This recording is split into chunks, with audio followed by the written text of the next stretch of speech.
loopy.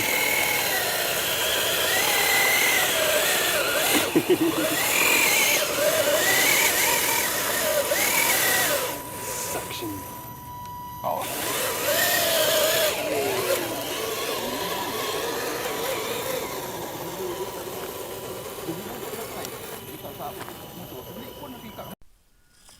What's up guys, welcome to the garage.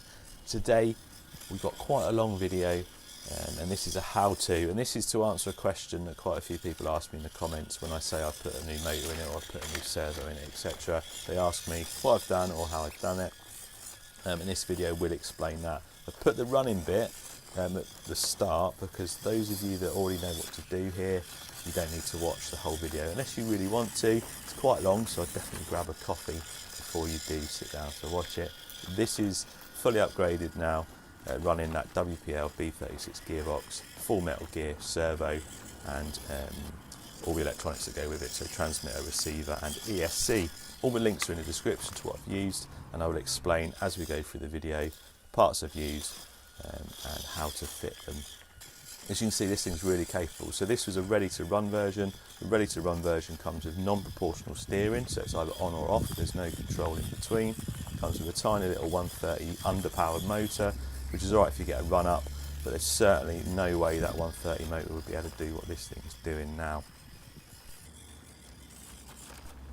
So lots of people call this toy junk, and most people that call these toy junk have either bought one ready to run and it's broke and then they've not bothered trying to fix it, or they've just thrown it away, or they've never upgraded one. These things are far from junk, and there is such a big community out there that are running these MM models, WPLs, FAEs and the JJRCs, so many of them about, and they all share very similar chassis, and you can upgrade them and spend an absolute fortune if you really want to. For this one, you're probably looking at an extra $40 on top of the truck to get it to this level where we are, which is still cheap for what it is. I've seen loads of toy grade, proper toy grade RCs out there that will cost you a lot more than this has cost, and they will definitely not do what this thing is doing. Anyway, enjoy the rest of the video. Like I said, it is a long one. Promise not to stick hundreds of adverts in there for you. Sit down, grab a coffee, and cheers for watching.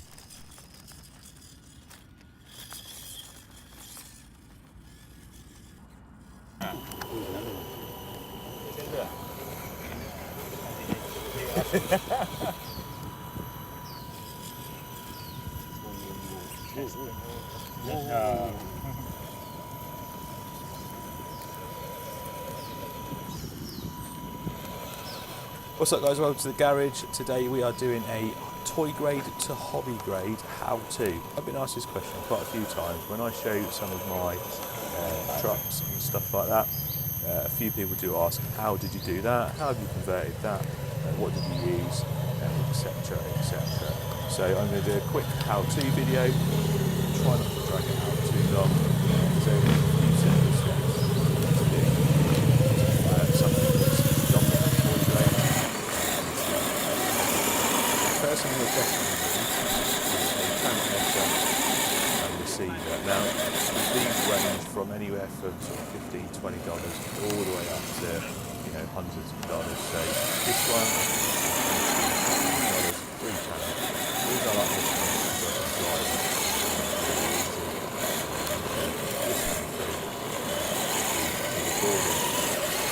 I've got loads of transmitters, this is just the recent one I bought. So